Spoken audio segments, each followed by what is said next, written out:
When you've got cars and bikes going meow, meow, meow, meow, meow, meow, all up and down the road, it had to stop. And children now are safe.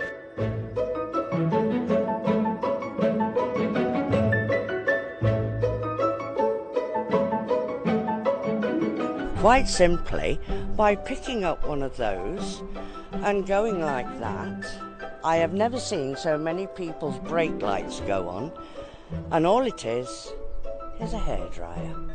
If they don't like it, that's tough.